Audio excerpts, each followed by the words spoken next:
Salam saudaraku yang kekasih, dalam nama Yesus saya senang sekali bertemu dengan saudara-saudara pada hari ini. Saya akan membaca kebenaran firman Tuhan yang tertulis dalam Yohanes pasal 14 ayat 2b. Beginilah firman Tuhan. Sebab aku pergi ke situ untuk menyediakan tempat bagimu.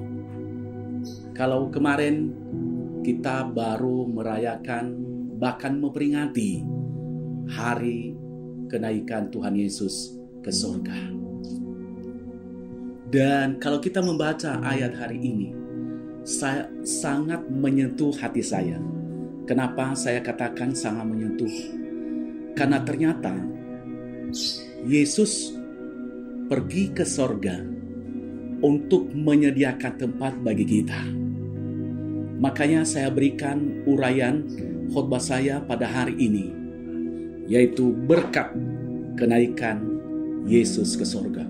Mungkin kita berkata dalam hati, Pak Pendeta, kok ada berkat dalam kenaikan Yesus ke surga? Ada. Berkat apa yang kita dapatkan? Banyak sekali sebenarnya. Tetapi tidak semua saya uraikan berkat itu yang akan kita dapatkan dalam hal kenaikan Yesus ke surga. Ada beberapa hal dalam hal ini yang akan saya bahas kepada kita supaya kita memperingati hari kenaikan Yesus itu tidak asal-asalan. Karena banyak orang Kristen sekarang memperingati hari kenaikan Yesus ke surga asal-asalan, bukan dengan kesungguhan hati, bukan dengan iman yang teguh kepada Tuhan, tetapi justru mereka lari. Yang pentinglah saya datang ke gereja, yang pentinglah saya kelihatan di gereja untuk memperingati hari kenaikan Tuhan Yesus ke surga. Tetapi hari ini ada beberapa hal yang perlu saya sampaikan kepada kita. Ya, berkat apa yang kita dapatkan untuk kenaikan Yesus ke surga? Yang pertama, Dia menyediakan tempat bagi kita di surga. Mungkin kita berkata, loh, kok Dia menyediakan tempat? Bapak Ibu, mungkin pernah kita ada orang yang bertamu kepada kita. Kita menyediakan tempat buat orang itu karena dia adalah tamu kita. Dia menginap di rumah kita. Kenapa? Karena kita menghormati dia. Nah, begitu juga Tuhan Yesus, Dia naik ke surga itu menyediakan tempat bagi kita. Nah, mungkin kita berkata, loh gimana dong? Kok bisa Dia menyediakan tempat bagi saya? Dia menyediakan tempat. Berarti kenapa Dia berkata saya menyediakan tempat bagimu? Karena itu rumahnya. Karena itu Dia yang punya. Kenapa? Karena itu Dia tahu semua rumahnya itu. Makanya Yesus berkata begitu. Berarti kalau Dia menyediakan rumah bagi kita, berarti kita dong tidak sia-sia. Mungkin kita berkata, siapa sih nanti yang berhak untuk masuk ke dalam rumah itu yang sudah tersedia? Yang berhak untuk masuk ke situ adalah hanya setiap orang yang menerima Yesus sebagai Tuhan dan Juru Selamatnya. Sekali lagi, hanya setiap orang yang menerima Yesus dan percaya sebagai Tuhan dan Juru Selamatnya. Bahkan Dia mengaku di dalam mulutnya. Bahkan juga saudaraku dikasih Tuhan berlutut menyembah Yesus. Itulah yang berhak masuk ke dalam rumah itu. Makanya hari ini kalau saudara sudah percaya kepada Yesus, berarti saudara tidak sia-sia. Karena Yesus berkata, Aku adalah jalan dan kebenaran dan hidup. Tiada seorang pun yang sampai kepada Bapa kalau tidak melalui Aku. Makanya Yesus berkata, Aku menyediakan tempat bagimu. Ada amin? Amin dong ya. Pasti kalau mau masuk ke rumah itu percaya kepada Yesus. Yang kedua yang perlu saya sampaikan kepada kita, berkat apa yang kita dapatkan dalam kenaikan Yesus Kristus ke surga? Yang kedua adalah Dia memberikan Roh Kudus sebagai penolong bagi kita. Ketika Dia naik ke surga, Dia tidak meninggalkan kita seperti yatim piatu.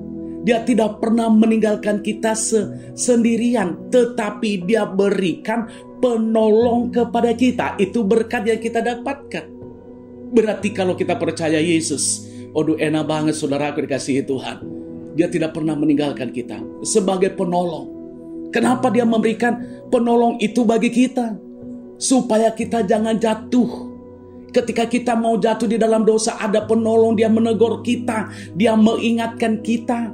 Ketika kita dihina oleh orang, ketika kita difitnah oleh orang, ketika kita dicaci maki oleh orang, ada roh penolong itu bagi kita. Sehingga kita kuat, kita tidak mampu, kita akan mampu sehingga kita berani berhadapan dengan orang-orang yang memfitnah kita. Mungkin banyak orang yang menghina nama Yesus akhir-akhir ini. Mungkin banyak orang berkata yang disalibkan bukan Yesus. Tetapi saya mau katakan karena ada roh penolong itu bagi kita, sehingga kita tidak tersinggung. Saudaraku dikasihi Tuhan, kita tidak marah. Mungkin banyak orang menghina, bahkan banyak orang juga melakukan hal-hal yang lain saudaraku untuk menjelekkan Yesus. Kita tidak pernah tersinggung saudaraku dikasihi Tuhan. Kenapa? Karena dia memberikan penolong bagi kita. Enak dong? Asik dong? Kenapa? Dia memberikan penolong bagi kita.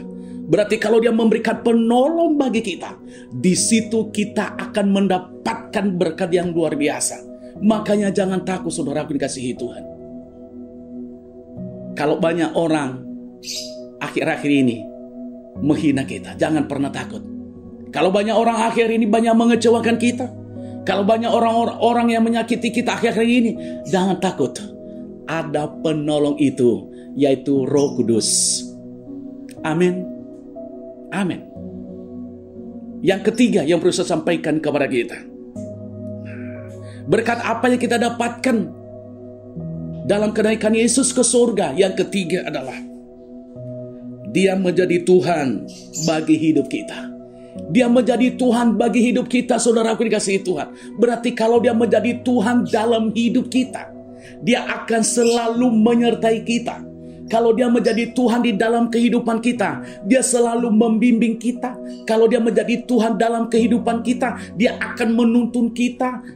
Kalau dia menjadi Tuhan dalam kehidupan kita, dia akan memberkati rumah tangga kita. Kalau dia menjadi Tuhan di dalam hidup kita, dia akan memberkati apa yang kita kerjakan. Kalau dia menjadi Tuhan di dalam kehidupan kita, saudaraku dikasihi Tuhan, dia akan selalu melakukan yang terbaik buat kita, saudaraku dikasihi oleh Tuhan. Kalau dia menjadi Tuhan dalam kehidupan kita, dia tidak pernah membiarkan kita sendirian. Kalau dia menjadi Tuhan dalam kehidupan kita, dia curahkan sukacita di dalam hidup kita. Kalau dia menjadi Tuhan dalam kehidupan kita, dia akan selalu melakukan perkara-perkara yang tidak pernah kita pikirkan, saudaraku dikasihi Tuhan. Bahkan kalau boleh saya katakan, dia akan selalu melakukan mujizat setiap hari di dalam kehidupan kita. Kenapa? Karena dia menjadi Tuhan dalam kehidupan kita. Mungkin selama ini saudara sedang sangsi. Mungkin selama ini saudara sedang ragu tentang ketuhanan itu. Tetapi saya sebagai hamba Tuhan, saya ingatkan saudara, hari ini bertobat. Sekali lagi, hari ini bertobat. Yesus akan menjadi Tuhan di dalam kehidupanmu. Kalau dia menjadi Tuhan di dalam kehidupanmu, dia tidak akan pernah membiarkan engkau sendirian. Dia tidak akan pernah membiarkan engkau miskin. Dia tidak akan membiarkan engkau susah. Kenapa? Karena dia Tuhan di dalam kehidupanmu. Mungkin hari-hari ini hidupmu, saudaraku, engkau sedang kecewa sama Tuhan. Mungkin hari-hari ini hidupmu engkau sakit hati kepada Tuhan. Mungkin hari-hari ini engkau berkata tidak ada Tuhan dalam hidup saya. Saya sebagai hamba Tuhan, hari ini datang kepada Tuhan. Tuhan tidak pernah mengecewakan seluruh umat manusia di dunia ini, walaupun tidak percaya kepada Tuhan. Tidak pernah menyakiti siapapun, saudaraku dikasihi Tuhan, walaupun kadang-kadang kita menyakiti Tuhan. Tuhan tidak pernah, saudaraku dikasihi Tuhan. Tetapi hari ini Tuhan sanggup memulihkan kehidupan kita. Hari ini Tuhan sanggup melakukan segala perkara kepada kita.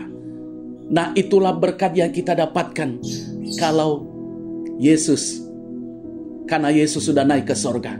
Yang keempat, dia menjadi imam yang agung, yang senantiasa berdoa bagi kita dan memahami kelemahan kita. Dia menjadi imam yang agung yang senantiasa berdoa dan memahami kelemahan kita. Dia akan menjadi imam. Kalau dia menjadi imam, saudaraku dikasihi Tuhan, enak sekali kehidupan kita. Dia akan selalu menolong kita. Dia akan selalu menyertai kita. Dia akan selalu membela kita. Bahkan dia juga, saudaraku, berdoa buat kita. Bahkan dia melakukan segala perkara apa yang tidak pernah kita pikirkan. Hari ini, lakukanlah kehendak Tuhan. Saya percaya ketika saudara mengerjakan keempat perkara ini, saya percaya saudara menerima berkat dalam kenaikan Tuhan Yesus ke sorga. Sukses buat saudara. Tuhan Yesus memberkati. Amin.